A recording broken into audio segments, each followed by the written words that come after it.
오늘은 남선교회 두 번째 헌신 예배입니다. 지난 봄쯤인가요? 한번 저희가 드렸던 것 같은데, 봄만 헌신해서는 안 되는지 하나님이 다시 한번 가을에 헌신을 요청하시나 봐요, 우리 양 집사님. 그래서 저희가 다시 헌신할 때까지 헌신 예배 하나님이 요청하실 것 같은데, 헌신하시죠. 저희가 헌신하시죠. 아마 다음 주엔 또 우리 여전도에 헌신 예배가 있죠. 네, 헌신하시죠. 항상 헌신한다는 것은 행복한 일입니다. 왜?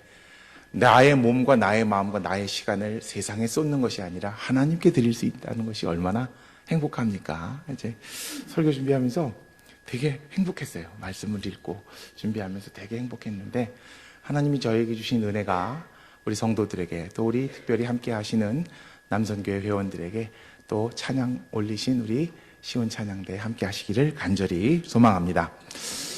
오늘 설교 제목이 조금 좀 엉뚱하죠? 어머니의 마음으로. 그쵸? 남선교회는 제가 아버지의 마음으로 그래야 되는데, 어머니의 마음으로.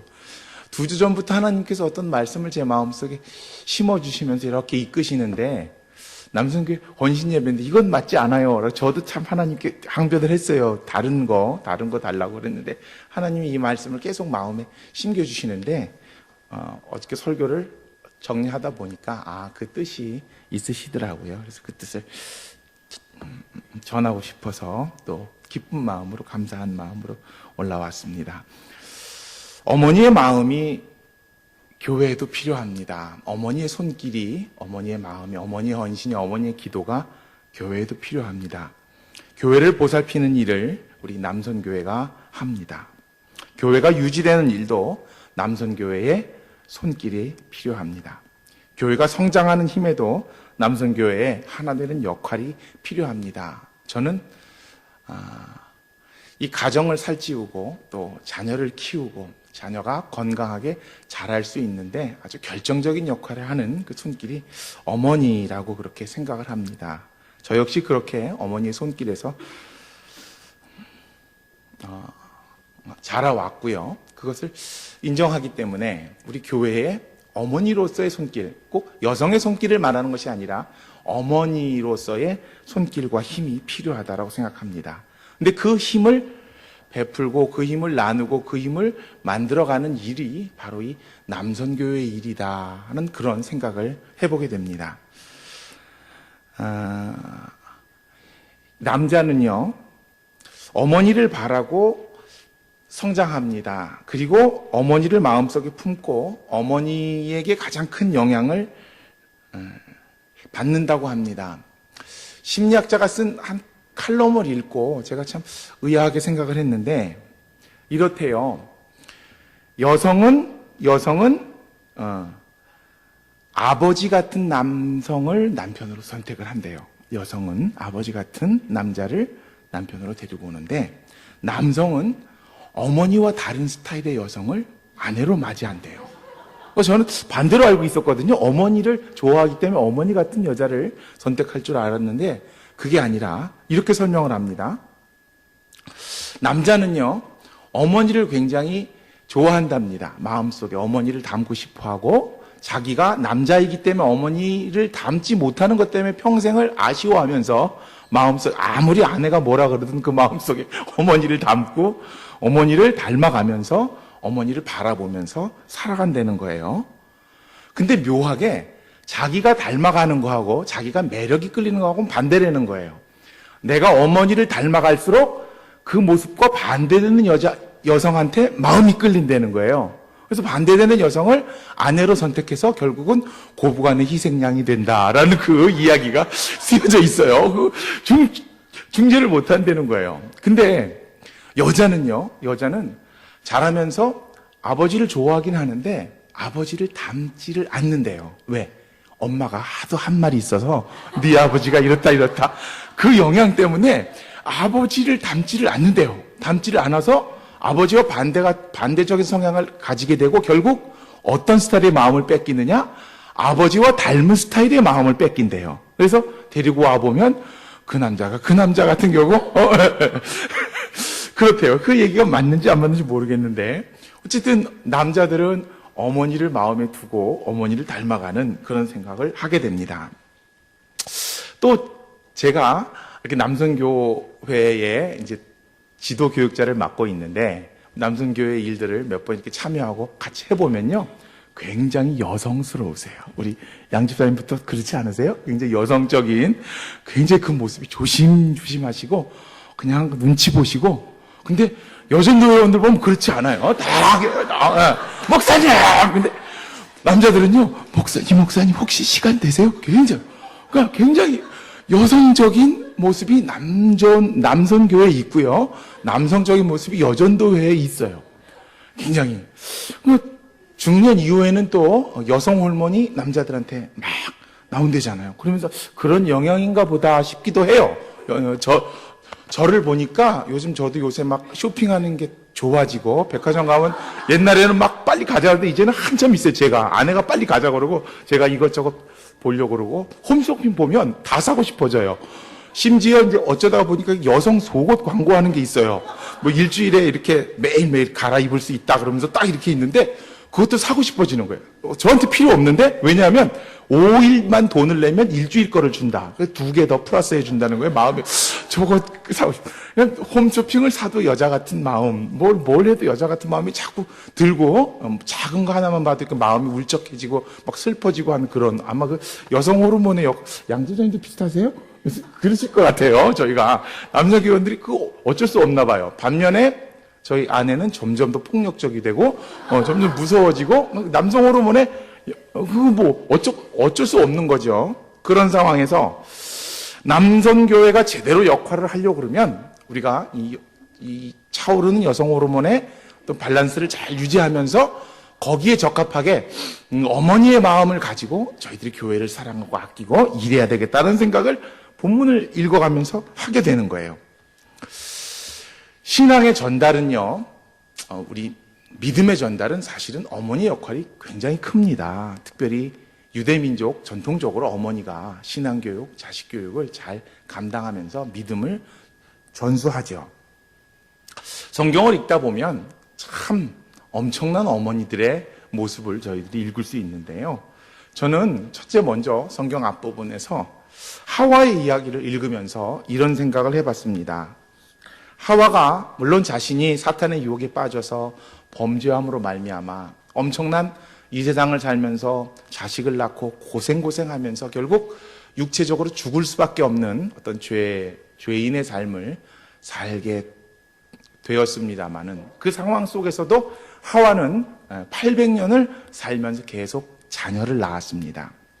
그런데 첫째, 둘째 낳은 아들들끼리 무슨 일이 생깁니까? 형이 동생을 죽이잖아요. 그것도 하나님 사랑하는 것을 시샘해서 형이 동생을 죽이고 그리고 형은 또 멀리 떠나버리고 맙니다. 얼마나 슬픈 일이에요.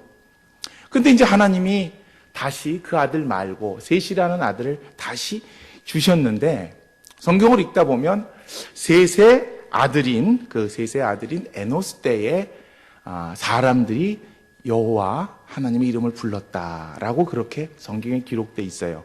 그 말씀을 가만히 생각해 보면 저의 어떤 상상인지는 모르겠는데 하나님을 향한 믿음으로 말미암아 집안에 갈등이 생기고 아들들끼리 싸워서 죽이고 하나는 집을 나가고 하는 그런 상황임에도 불구하고 하와는 하나님을 향한 믿음을 버리지 않았던 거예요.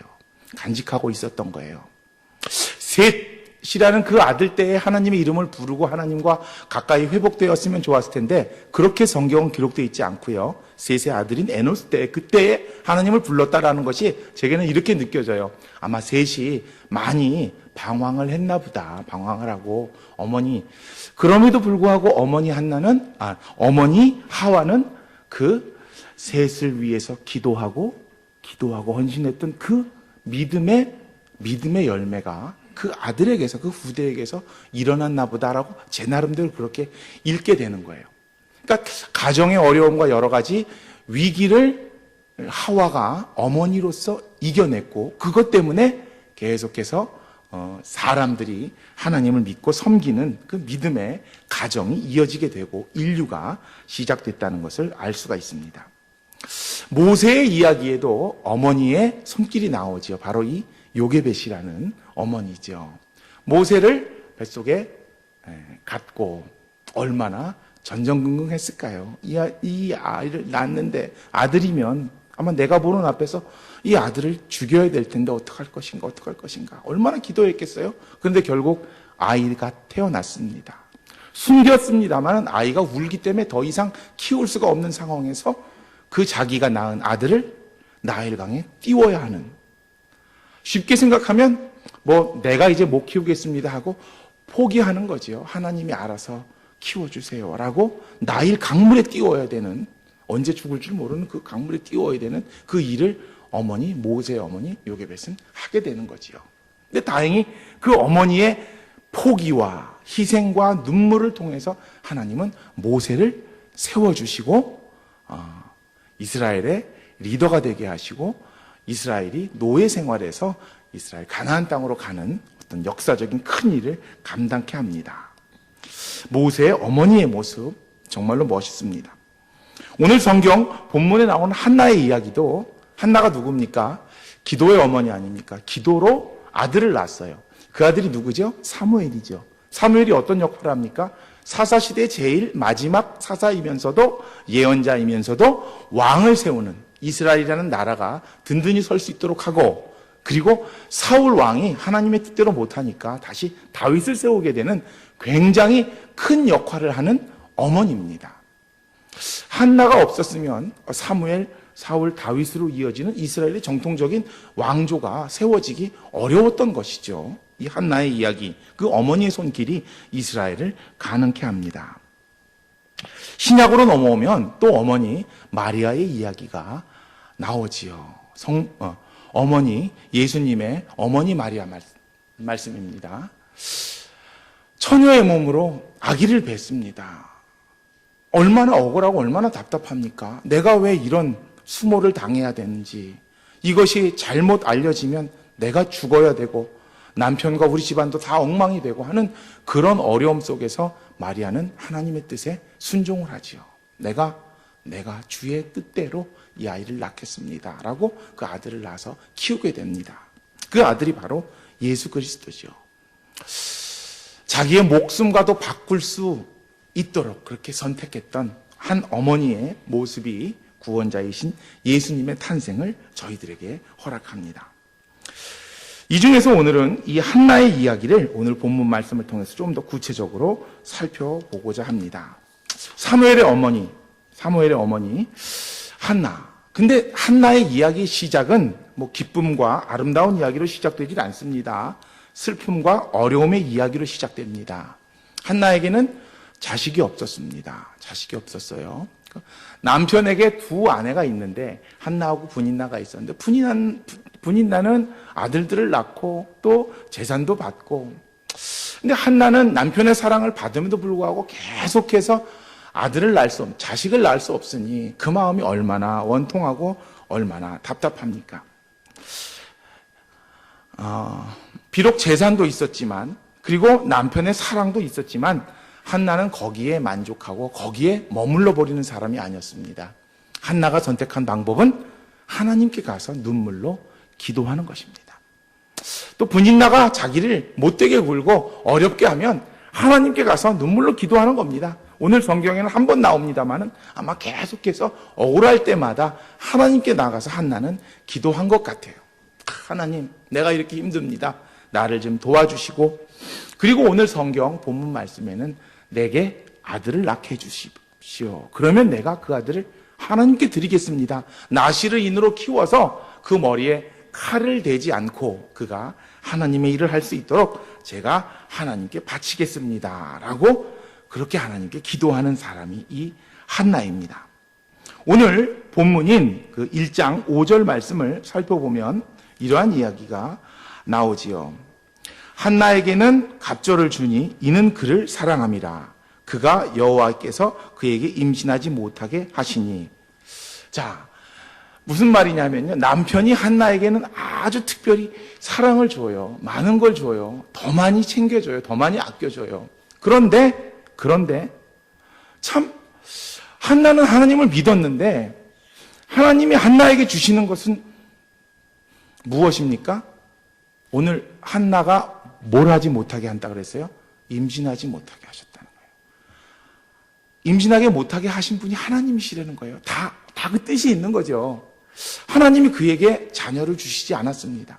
근데 세상을 아무것 다 받아도 한나는 그 마음이 채워지지 않는 거예요. 채워지지 않는 것 또한 하나님이 주시는 마음이었나 봐요. 그래서 억울하고 분하고 답답해서 하나님께 나와서 늘 울면서 기도했던 사람이 바로 한나입니다. 한나와 하나님과의 관계를 살펴보면요, 그 자식을 낳기 전까지 한나와 하나님과의 관계는 굉장히 억울하고 답답하고 힘들고 그런 관계예요. 하나님 때문에 더 힘들어지는 거예요. 그냥 포기하고 남편만 바라보고 살았는데 그게 아니라 하나님이 자식도 못 갖게 하시고 항상 억울하게 하시고, 내가 기도했는데 그 문제가 해결되지 않아서 또 기도하게 하시고, 자녀를 원하는데 계속 안 생기고, 그러한 어려움 속에 한나는 다시 한번 하나님을 찾고 기도하게 됩니다. 그것이 바로 오늘 본문에 나오는 10절부터 18절까지의 내용입니다. 자, 이 한나, 그리고 그에게 어려움을 주셨던 하나님의 이야기는 어떻게 흘러갈까요? 먼저 여인 한나는 어머니가 되기 전에 하나님을 찾는 사람이었음을 우리는 알 수가 있습니다. 아까도 말씀드렸듯이 한나에게 다른 거 다 없어도 그 마음속에는 하나님이 계셨습니다. 슬프고 힘들 때, 괴로울 때 울면서 하나님께 기도할 수 있었던 마음이 있었던 것, 참 한나에게는 인생의 행복의 길이었고 그것 또한 하나님께 받은 축복이었습니다. 혹시 우리 성도들 가운데 억울한 일 있으세요? 답답한 일 있으세요? 분노한 일 있으세요? 화나는 일 있으세요? 근데 그것 때문에 세상에 나가서 화내고 억울해하고 참고 다른 걸로 대체하고 이게 아니라, 만약에 여러분이 그것 때문에 하나님께 나와서 예배하고 기도하고 말씀을 찾고 무릎 꿇을 수 있다면 그것은 한나의 이야기를 보면 굉장히 큰 축복의 기회가 됩니다. 하나님이 아시면서 다 인도하신다는 거예요. 자신이 머물 수 있는 적당한 바위가 있었습니다. 남편이 있었고 남편이 사랑했습니다. 또 부자도 부자였습니다. 물질도 있었습니다. 거기에 머물 수 있음에도 불구하고 한나는 하나님께 기도합니다. 이 한나가 기도하는 힘이 어디서 왔을까요? 어디서 왔을까요? 하나님이 주셨죠. 하나님이 선물로. 우리는 몰라요. 하나님이 기도하게 하신 거예요. 남성교회가 모여서 같이 교회를 위해 기도하고, 남성교회라는 이름으로 모이고, 아까도 보니까 회비 내시되고 매달 내는 거 그거 만만치 않죠, 그렇죠? 네. 회비 내고 모아서 사업하고, 그 할 수 있는 마음을 누가 주실까요? 내가 큰맘 먹고 하나요? 아니죠. 하나님이 주시는 거죠. 하나님이 그 마음을 주셔서 내가 부족하나만 남성교회 회원으로서 교회를 위해 일하는 것, 하나님이 주시는 축복의 도움의 시작인 겁니다. 그걸 통해서 내 마음이 회복되고, 어쩌면 한나가 받았던, 나중에 보시면 나옵니다마는 삶의 모든 문제가 그 속에서 해결되는 거예요. 그리고 사무엘까지 낳고 사무엘이 왕을 세우고 하는 하나님의 역사가 그 한나의 고통과 눈물과 기도 속에서 시작된다는 것을 우리는 찾을 수가 있습니다. 이 시간 여기 나오신 것, 하나님께 나와서 예배하시는 것, 누가 인도하신 겁니까? 하나님이 인도하신 겁니다. 바빠서 못 왔을 수도 있어요. 여러 가지 일 때문에 못 왔을 수도 있어요. 아파서 못 오실 수도 있어요. 힘들어서 못 오실 수도 있어요. 오전에 예배했는데 뭐 오후까지 있느냐라는 합리적인 생각으로 못 오실 수도 있어요. 하지만 하나님이 나를 여기에 앉게 하신 것은 하나님의 인도하심이고 하나님의 은혜입니다. 그것부터가 엄청난 축복의 시작이고, 나를 사용하셔서 하나님이 일을 하시는 하나님의 도움의 시작입니다. 남성교회 회원들, 우리가 남성교회에 속해 있다는 것, 힘든 일이 아니라 그것이 하나님의 축복의 시작이라는 것을 고백하시기 바랍니다. 한나는요, 계속해서 이어지는 한나의 이야기는 자신을 이해하지 못하는 참 억울하디 억울한 상황을 만나게 됩니다. 집에서도 억울한데요, 밖에서도 어떠한 일을 당하냐 하면 우리 10절 말씀, 자, 같이 읽어볼게요. 10절 시작. 한나가 마음이 괴로워서 여호와께 기도하고 통곡하며, 11절 소원하여 이르되 만군의 여호와여, 만일 주의 여종의 고통을 돌보시고 나를 기억하사 주의 여종을 잊지 아니하시고 주의 여종에게 아들을 주시면 내가 그의 평생에 그를 여호와께 드리고 삭도를 그의 머리에 대지 아니하겠나이다. 자, 이렇게 한나가 하나님께 와서 눈물을 흘리면서 기도하면 하나님이 그래, 내가 너의 기도를 들어줄 것이니 너는 걱정하지 말아라. 다 해결될 것이다. 그런 응답이 와야 되는데 어떤 이야기가 한나의 귀 속에 들립니까? 우리 12절과 13절 말씀 우리 다 같이 한번 읽어보겠습니다. 12절 시작. 그가 여호와 앞에 오래 기도하는 동안에 엘리가 그의 입을 주목한즉 한나가 속으로 말하며 입술만 움직이고 음성은 들리지 아니하므로 엘리는 그가 취한 줄로 생각하는지라. 자, 엘리가 한나를 보고 어떻게 생각해요? 기도하는데, 눈물로 기도하는데 저 여자 술 취했네. 술 취해서 왜 교회 와서 기도하는 거야? 이게 말이나 돼? 오해를 하는 거예요. 나쁘게 보는 거예요. 그리고 14절 보면 이야기합니다. 엘리가 그에게 이르되 내가 언제까지 취하여 있겠느냐? 내가 얼마나 기다려야 돼? 이거죠. 당장 포도주를 끊어라라고 그에게 와서 독서를 퍼붓습니다. 기도하는 한나가, 눈물로 기도하는 한나가, 믿음으로 서려고 하는 한나가 들었던 대답은요, 자기 자신을 향한 오해예요. 자신을 향한 참 황당한 이야기예요. 그것도 남이 하는 게 아니라 누가 해요? 제사장이 하고 있는, 자기 앞에서 기도하는데 얼마나 화가 납니까? 아마 보통 사람이었으면 참 내가 어떻게 이렇게까지 얘기를 듣나? 하나님은 계시는 거야 안 계시는 거야? 내가 왜 이렇게 억울하게 살아야 돼? 라고 항변하고 기도하는 것 집어치울 수 있고 다 내 마음대로 살고 싶을 수 있잖아요. 근데 한나가 어떻게 하는지 아십니까? 그 뒤에 볼게요. 우리 13절 말씀, 15절 말씀과 16절 말씀 우리 다 같이 읽어볼게요. 시작. 한나가 대답하여 이르되 내 주여 그렇지 아니하니이다. 나는 마음이 슬픈 여자라 포도주나 독주를 마신 것이 아니요 여호와 앞에 내 심정을 통한 것뿐이오니 당신의 여종을 악한 여자로 여기지 마옵소서. 내가 지금까지 말한 것은 나의 원통함과 격분됨이 많기 때문이다 하는지라. 자, 여러분 익히다 아시는 말씀이잖아요. 근데 이 한나의 표현이 어떤 상황에서 나온 겁니까?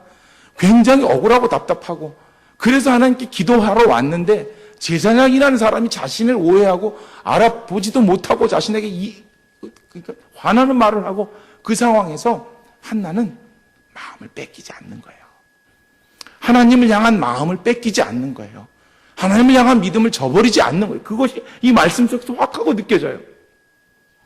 여러분, 교회에서 일하다 보면요, 나의 마음은 이런데, 나의 뜻은 이런데, 그것이 오해받고, 그것이 제대로 안 되고, 말을 듣게 되고, 엄청 많지 않습니까? 수지광성교회는 아름답고 선하고 좋은 교회니까 없는데, 다른 데는 부글부글.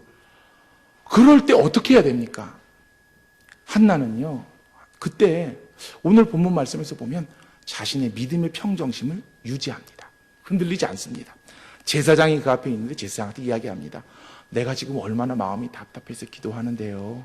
그렇게 생각하지 마시고 저의 억울함을 이해해 주세요. 제가 정말 눈물로 기도합니다. 저를 이해해 주세요. 라고 설명하는 한나의 모습 속에 진짜 교회를 이끌어가고 교회를 세워가는 어머니의 모습, 저희 수지광성교회를 든든히 지켜가는 남성교회의 모습이 보입니다. 악한 여종으로 여기지 마옵소서. 흔들리지 않는 것입니다. 자신을 이해하지 못하는, 너무나도 우습고 어처구니 없는 답답한 그런 상황 속에서도 한나는 마음을 뺏기지 않습니다. 내 마음은 왜곡되고 내 모습이 왜곡되고 내 마음을 알아주지 않고 나를 나쁘게 말한다고 해서, 그 사람이 제사장이라고 해서 한나는 마음을 뺏기지 않습니다. 화나는 일이고 다 던져버리고 다 포기하고 싶은 상황에서도, 그런 마음에서도 한나는 마음을 뺏기지 않습니다. 그리고 그 마음을 지켜갑니다. 이런 한나에게 들리는 음성, 어떤 음성이 들릴까요? 여러분 한번 상상해 보세요. 어떤 결과가 나올까요?